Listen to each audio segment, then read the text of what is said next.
I'm Liz Watchman. Firstly, thanks for the opportunity to put my application into MBA, Massey University. Today I'm just going to go through the questions that you've asked and trying to bring to life my background, my rationale, and what I believe I'll be able to contribute to the class and what I want to be able to do post completing my MBA.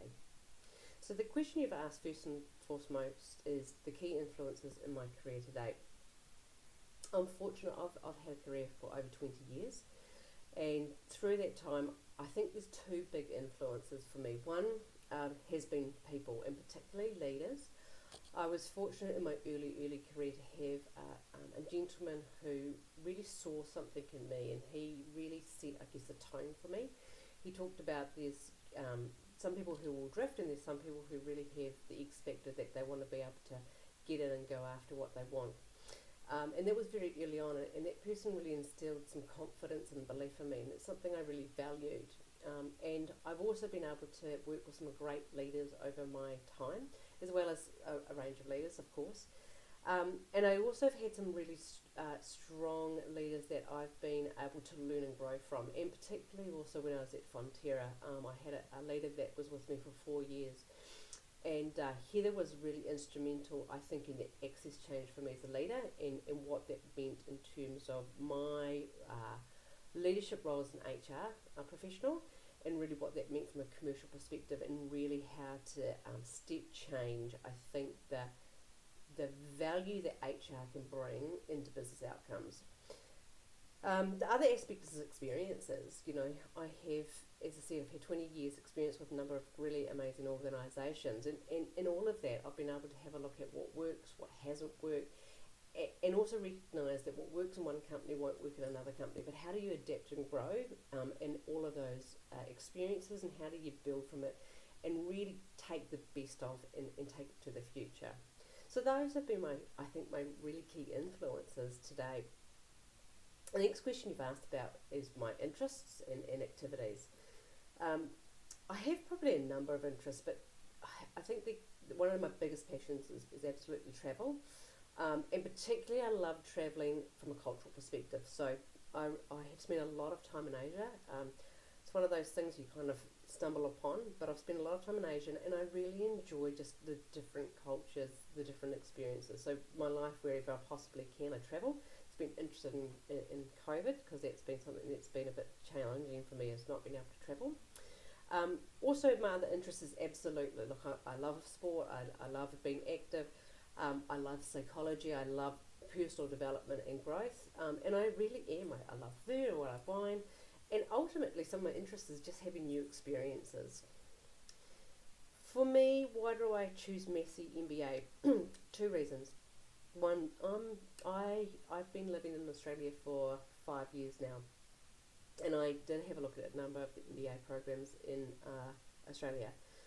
But my experience truly has been, for me, working in Australia and New Zealand and China, New Zealand is progressive.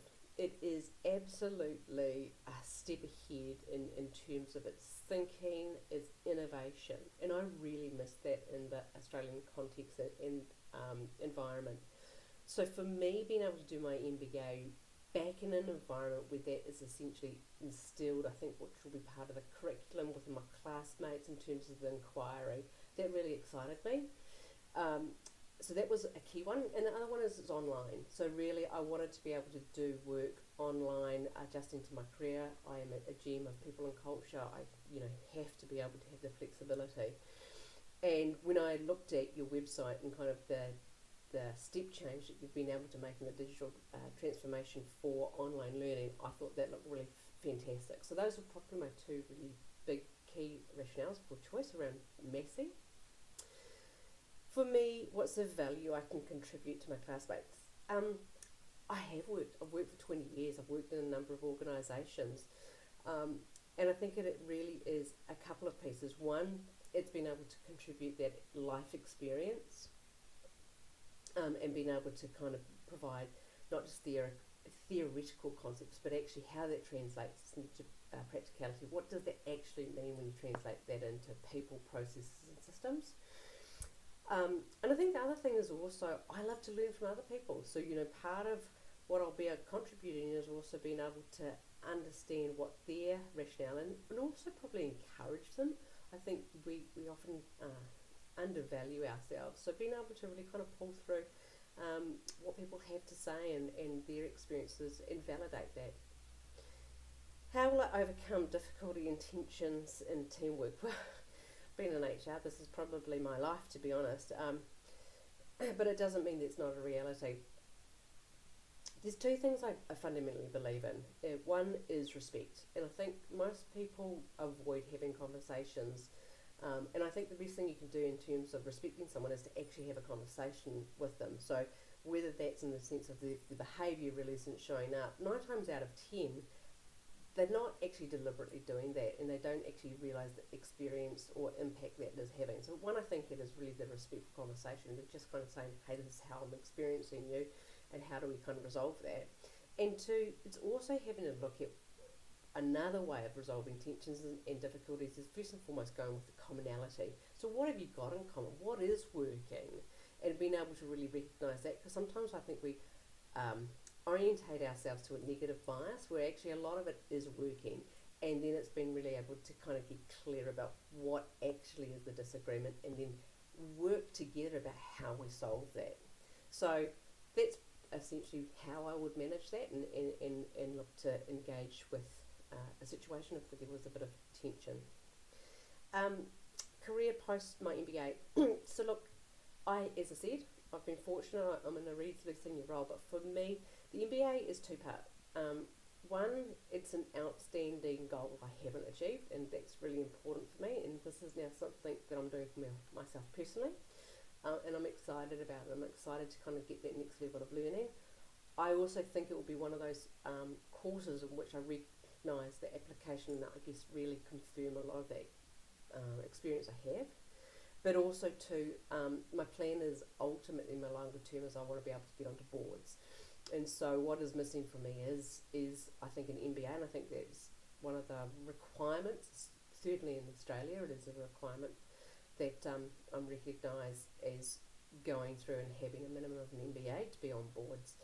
And I would like to be able to do that. And also I think that MBA also gives me access to continue my career potentially wider than Australia, potentially into Asia as well. So those are some of the rationale and the thinking behind what I'd like to do with my career post my MBA.